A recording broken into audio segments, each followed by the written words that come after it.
Avete notato che nei film in costume c'è spesso qualcuno che sviene? Di solito è una donna. Riceve una lettera? Sviene. Una proposta di matrimonio? Sviene. Un uomo ricco la ignora? Probabilmente sviene 2 volte, crollando elegantemente sul divanetto. Ma questa immagine da dove arriva? Davvero una volta la gente sveniva così facilmente? In questo nuovo video formato podcast parliamo di svenimenti storici. Dame pallide, salotti soffocanti, medici convintissimi e rimedi che a volte sembravano studiati per far peggiorare la situazione.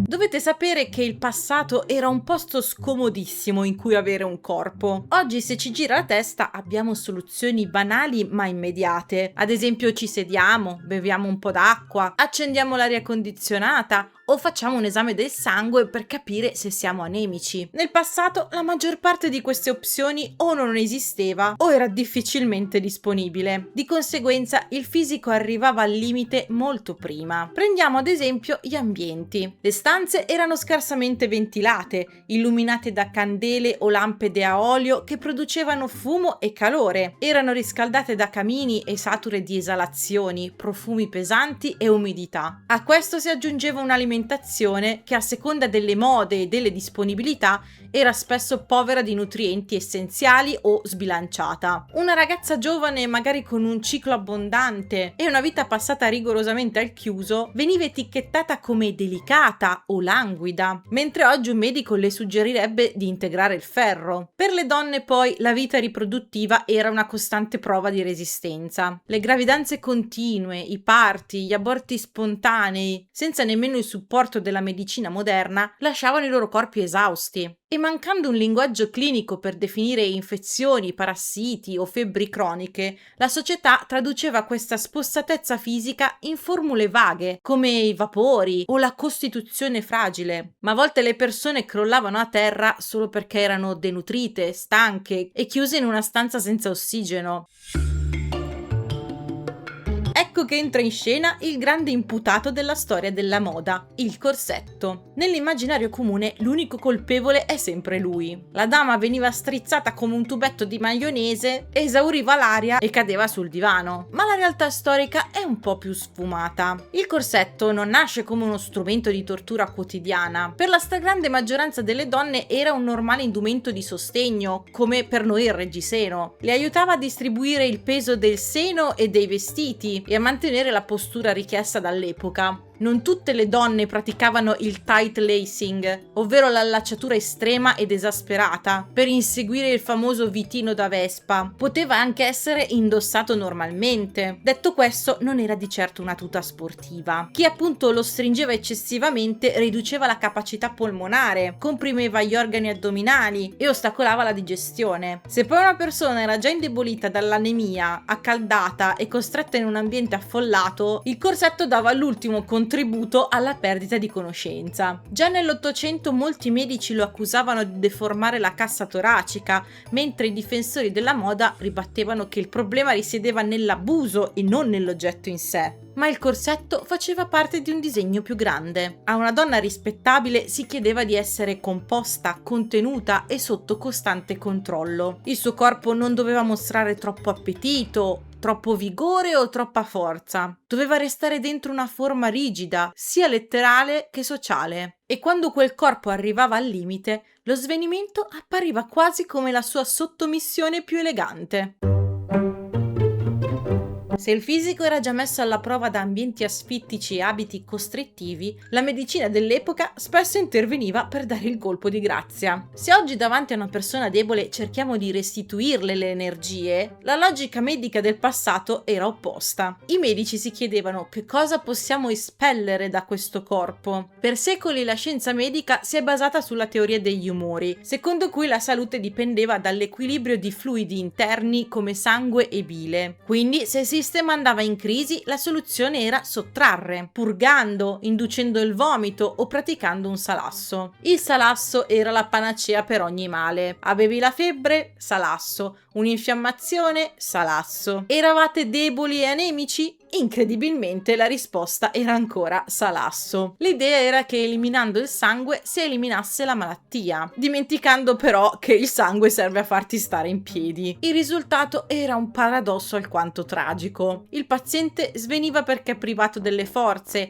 e i medici commentavano: vedete? Avevamo ragione, ha una costituzione fragilissima. Ma il paziente non era fragile per natura, era stato dissanguato con metodo scientifico. Questo approccio non risparmiava nessuno. Nel 1799 George Washington morì a causa di un'infezione alla gola, ma anche per via dei ripetuti e massicci salassi a cui i medici lo sottoposero nel tentativo di salvarlo. E parliamo del primo presidente degli Stati Uniti, trattato dalle massime autorità scientifiche del tempo. Quando poi il collasso si verificava, la soluzione immediata erano i sali odorosi, preparati a base di ammoniaca, che venivano posizionati sotto il naso del malcapitato. L'effetto non era proprio terapeutico, ma piuttosto traumatico. Provocavano un piccolo incendio chimico nelle vie respiratorie per costringere il corpo a un brusco riflesso respiratorio. I sali funzionavano benissimo per far riprendere i sensi, ma curavano la scena, non la causa. Rimettevano in piedi la persona il tempo necessario per far ripartire la recita sociale. Permetteva al salotto di tranquillizzarsi, ma il sistema che l'aveva causato continuava indisturbato. Passiamo ora a una componente strettamente culturale. Tra il Settecento e l'Ottocento si afferma un preciso ideale estetico e sociale: la donna fragile. Per essere considerata raffinata ed elegante, nei salotti aristocratici e borghesi, una donna doveva mostrarsi impressionabile, pallida e perennemente sul punto di essere sopraffatta dalle proprie emozioni. Un fisico troppo vigoroso, un appetito robusto o un carattere risoluto erano visti con sospetto, quasi come una mancanza di femminilità. La donna rispettabile doveva apparire come un'anima pura e delicata, e lo svenimento era il massimo attestato di sensibilità, un collasso che valeva come prova di nobiltà d'animo. La medicina poi assecondava questa narrazione creando diagnosi ad hoc, come la clorosi, la celebre malattia delle vergini, che colpiva le giovani donne stanche e spossate. Oggi sappiamo che si trattava di semplice anemia, ma all'epoca veniva letta come una crisi morale legata alla purezza, alla verginità e al desiderio represso. Lo stesso valeva per i vapori, un termine usato per spiegare qualsiasi instabilità emotiva. Prima si costringevano le donne a mangiare pochissimo, a non fare attività fisica, a reprimere ogni forma di rabbia e passione e a muoversi dentro abiti impossibili. Poi, quando il corpo inevitabilmente cedeva, la società esclamava: ecco la prova che le donne sono fragili per natura. Ma non dobbiamo pensare che le donne fingessero collettivamente. In un mondo in cui alle donne era vietato esprimere dissenso, protestare a voce alta o rifiutare un matrimonio combinato, il corpo diventava l'unico spazio di negoziazione rimasto. Dire no a un'imposizione familiare sarebbe stato considerato un atto di ribellione imperdonabile. Svenire, invece, permetteva di uscire fisicamente dalla scena senza infrangere le regole del bon ton. Lo svenimento bloccava le conversazioni, congelava le decisioni e costringeva gli altri a fermarsi. Se non ti era concesso urlare il tuo rifiuto, il corpo trovava una via di fuga automatica, spegneva la luce. Il malore diventava così l'unica protesta possibile in una società educatissima e feroce. Rimanendo in tema di donne che svengono, per gli abbonati ho preparato anche un blocco extra su un caso assurdo: la listomania. Cioè quando nell'Ottocento il pubblico, soprattutto femminile, perdeva letteralmente la testa per un pianista. Una specie di Beatlemania ante litteram, con signore ottocentesche pronte a perdere la dignità per una star della musica classica. Cliccate su abbonati se volete vedere questo ed altro materiale extra. E ora passiamo invece agli svenimenti maschili.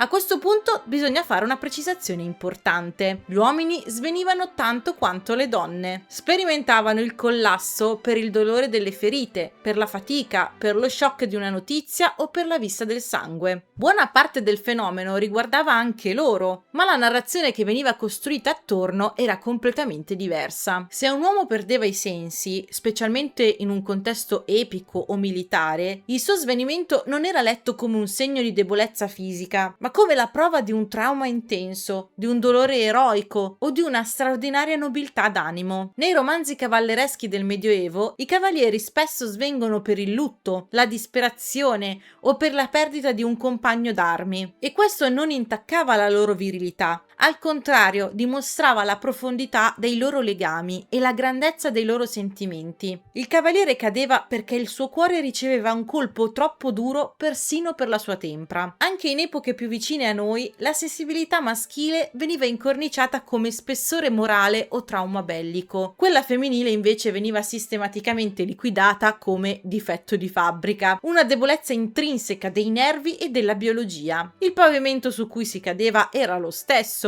ma la diagnosi sociale cambiava a seconda del genere. Se un soldato crollava, era l'orrore della guerra ad averlo sopraffatto. Se crollava una donna, la colpa era della sua natura impressionabile. Ok, la realtà era fatta di anemia, stanze senza aria e dinamiche di potere, ma perché la letteratura ha moltiplicato questi svenimenti all'infinito? Perché dal punto di vista della scrittura, il malore è un espediente narrativo formidabile. È il taglio a nero del melodramma. Invece di costringere l'autore a scrivere 3 pagine di monologo in cui la protagonista spiega la sua angoscia o il suo shock di fronte a un segreto svelato, basta farle perdere i sensi. Il lettore capisce all'istante che la situazione ha superato il livello di guardia e l'evento crea un'interruzione immediata della trama nel momento di massima tensione. Così la narrazione si ferma, i personaggi devono cooperare per soccorrere chi è a terra, saltano le distanze sociali e si creano dinamiche di vicinanza fisica che altrimenti sarebbero state proibite dalle rigide regole del tempo. Lo svenimento letterario poi serviva anche a proteggere la rispettabilità dei personaggi. Di fronte a una situazione troppo minacciosa, scandalosa o persino troppo carica di tensione erotica, il collasso sottraeva la protagonista dall'azione senza che lei dovesse compiere una scelta compromettente. Il corpo prendeva il controllo e risolveva l'impasse. Insomma, l'immagine della dama pallida che crolla sul divano non è solo un'esagerazione letteraria, ma dietro quel gesto c'era una medicina che debilitava i corpi, una moda che anteponeva la forma alla respirazione e una struttura sociale che toglieva alle donne il diritto di parola. Lo svenimento era spesso l'unico modo che aveva una donna per dire: io a tutto questo non ci sto. Siamo giunti alla fine di questo video. Se vi è piaciuto mettete un mi piace e se volete sostenere ulteriormente il canale potete abbonarvi e accedere anche ai contenuti extra. Ci vediamo su Instagram o qui al prossimo video. Ciao!